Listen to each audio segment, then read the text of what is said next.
Well, like a lot of you, we're still waiting for spring to get here. Things are starting to warm up here in Georgia and starting to come to life, but we're still not quite there yet. So in the meantime, we're making plans, putting together programs for people, and just kind of really trying to prep ourselves for when spring does finally roll in and things start to come to life. Now, one of the things that I absolutely love about this lawn care community is how we all communicate and talk with each other and help each other out and share information and all that kind of good stuff. And one of the people I've gotten to know through this community, as weird as that may sound, is a man by the name of Erik Covington. So Erik lives up in Richmond, Virginia, and he's had one heck of a time with his lawn. This past season was pretty rough for him, and I'll let him tell you all about that. But he reached out to me because he got a hold of some of our products. It was actually a gift that he got this past Christmas, and he wanted me to help him put together a program to bring his yard back to life. So that's what I did. I called him up, and here's that conversation.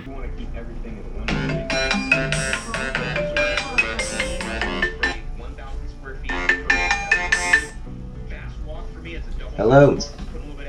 Erik. Yes, sir. What is going on, my lawn care brother from another mother? Just watching some YouTube, man. That's a great thing to do on a Saturday. Yes, it is. I'm sitting here looking at a bunch of poana in my yard. No fun. No, it is not. But hey, that's another project for another day.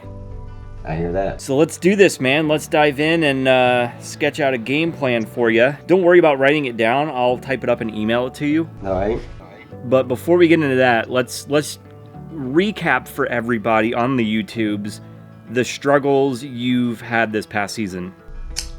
This past season started at Labor Day for me, basically. The front yard, I knew that I was doing a complete renovation, so I had 7,000 or just under 7,000 square feet of crabgrass. And so I just played with it and loved it while I had it, kind of thing. And yeah.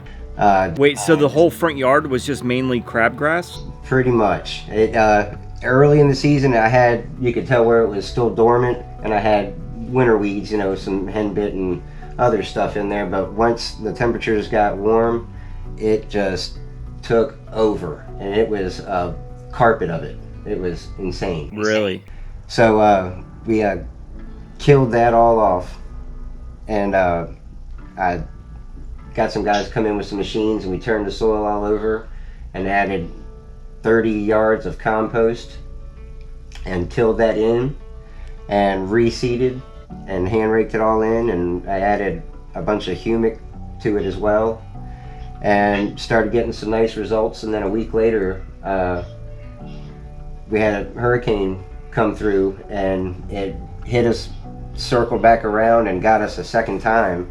And on that second time is when it really did the damage, and a whole bunch of tornadoes broke out in Virginia, in central Virginia that day. It was record amount of tornadoes for our area. It was a terrible day, and in that storm it dropped like 3.5 inches of water in an hour. Oh my gosh. And that pretty much flooded the entire renovation. And so it pretty much wiped it out. Yeah, I mean, I had patches of some grass, but I mean, there was actual ravines in the yard that, I mean, from rivers that were running through it. It was, you know, 3 inches deep in some spots.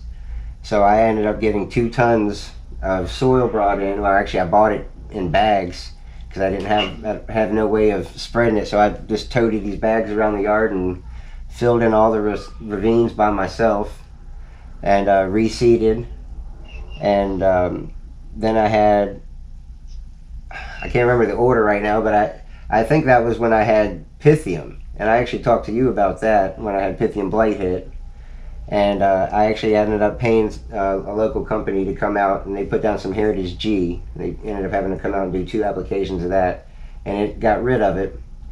Yeah. And then I had another hurricane come through, and it flooded again, and it just dumped incredible amount of water, and nothing was rooted deep enough to hold, and it just kind of floated away. And so I had to do it again, and then I got an insect invasion, which ate up a lot of what was left.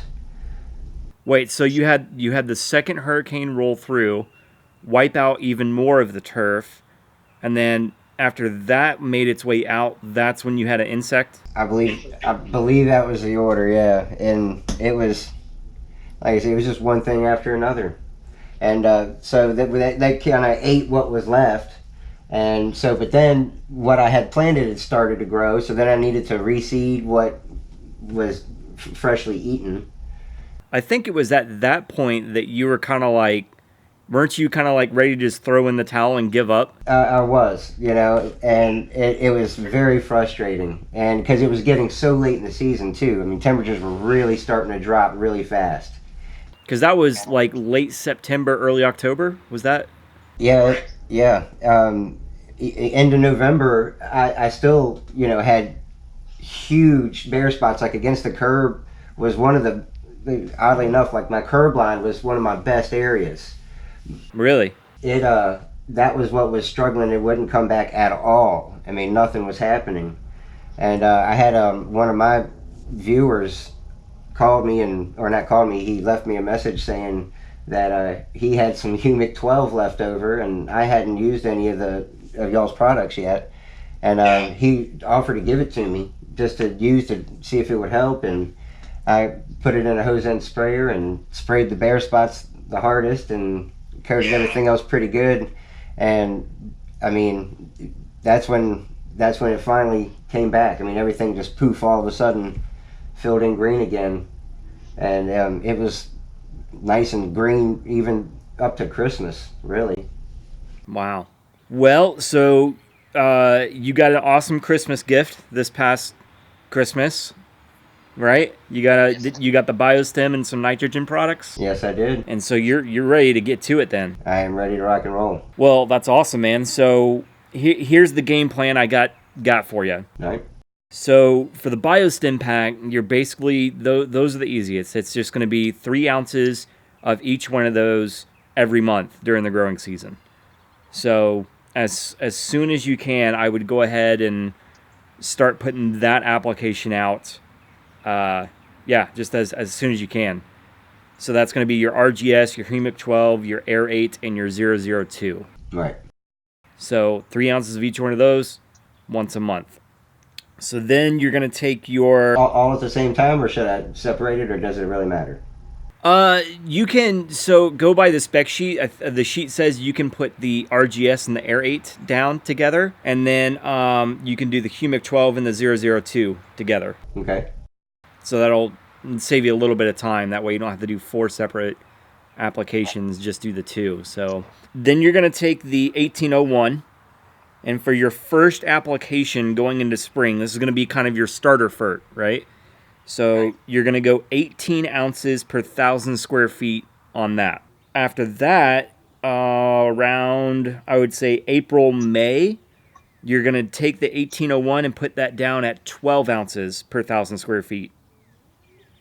So that'll be April and May. And then July and August, you're going to reduce the 1801 down to 6 ounces per 1,000 square feet. Now, in the middle of all that, you're going to want to take you have the 700, right? Correct. Okay, awesome. You're going to take the 700 and you're going to put that down at 9 ounces per 1,000 July and August. Because what's going to happen when you go down on the 1801, you'll probably start to see some color slipping. So that's when you want to jump in with the 700 and give it that iron boost and get that pop of color back in the yard. Right. So that's the base. That's the base program for you, and I think that's going to put a lot of people to shame around you. They're gonna look at your yard and say, "What the crap is that guy doing?" Dominating. That's what. That's what exactly. Now, you had mentioned the bare spots. Do you still have bare spots that you're dealing with? Yes. Okay. If you have the Humic 12 to spare, I want you to just paint those bare spots black and try to encourage and help that to fill in. Sounds good. And this week coming up too is Like tomorrow's supposed to be 70, then the whole week is supposed to be mid-50s or mid-60s, and back to 70 by next weekend. Oh man, perfect timing then. I know, it sounds good to me. I'm looking forward. A lot of spraying this week. Yeah, man. Heck yeah. And are you doing a hose in spray, or are you gonna throw it all in your backpack? I'm gonna do a hose in. That way I can make sure I get the right amount of water, because I know I need to do the 1801 in there, and that way I can control the amount of water. Question: I was actually gonna put down my granular pream. I saw your video on the liquid pream with these products, but I know that a ½ inch of water needs to go down on top of my granular pream. So can I put that down and then like mix up the hose end sprayer and spray that? Is that equating about enough water, you think? I think that'd be fine. Yeah, that's what I... Yeah, because that hose end, that's going to push 2 gallons out per minute. So yeah, that should, yeah, definitely do it. Now with the hose end, you're using the Ortho hose end sprayer, is that right? Ortho, yes. Okay. Set the dial to 2 when you go to do the Bio-Stim packs. That's what I was... to 2, yeah. Okay. Yeah, put that on 2, and that'll that way you don't have to be running through the yard to try and to spray it out, and that should give you plenty of product and water ratio to get it on the yard and down to the dirt. Right on. And that, I mean, I can set it to 2 to do any of these applications, correct? It's just going to put out a lot of water, right? Yeah, I think 2 would probably be a good setting for you to go at. So cool. What other questions do you got for me? I think we pretty much covered it. I also have the Flora-Green. Yes, the 402, right? Yeah. Yeah. Is that going to be good for like my magnolia? Yeah, man. Yeah, absolutely. What you would do is mix that up, and I can't remember the numbers off the top of my head. I'll have to get back to you on that. But basically, you would, with that application, you just spray it up the trunk of your magnolia to about shoulder height, and spray it until it just starts to run down the trunk, and you should be good with that. Cool. I'm looking forward to making that thing really pop this year too.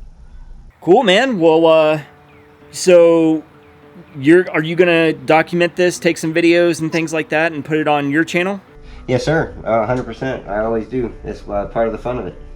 That's it, man. So I'll make a plug for you. I'll leave a link in the description for everybody so they can click over to your channel, subscribe, and just kind of follow along with the journey you're going through this season and see how it plays out for you. I appreciate that, man. Yeah, you bet, man. If you got any other questions, reach out and let me know. I'm happy to help. You know I will. Awesome, brother. We'll keep on keeping on and have fun. You too, man. Thank you so much.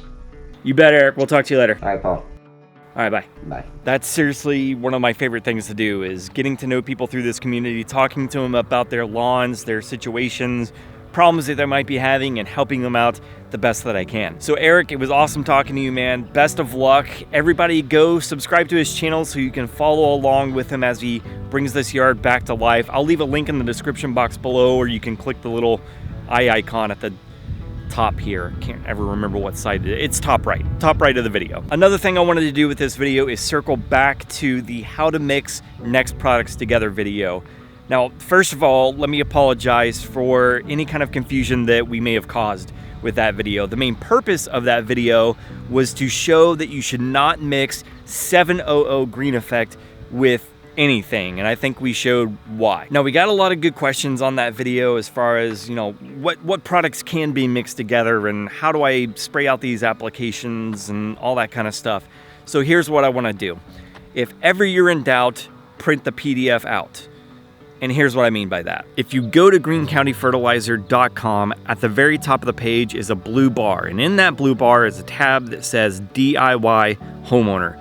I want you to click on that. Then what you're gonna do is you're gonna scroll down past Pete and Allen's online store to the DIY product packages currently available section. You click on the pack that you ordered, then you scroll down to the app instructions section and click on the download app instructions PDF, and boom, there's your app instructions that you can print out and laminate, do whatever you want with, but there are your instructions on how to apply that particular package. You follow the instructions on that, If there's specific things you can mix together, like in the Bio-Stim pack, you can throw RGS and Air8 together and spray that out, and then throw Humic 12 and 002 together and spray that out. You just follow those specific instructions, you should be good to go. The same goes for the individual products. What you'll do is you'll click each product link on our website, click the label, there's your label instructions for that individual product. So there you go. I hope you enjoyed this video. Go show Erik some love, subscribe to his channel,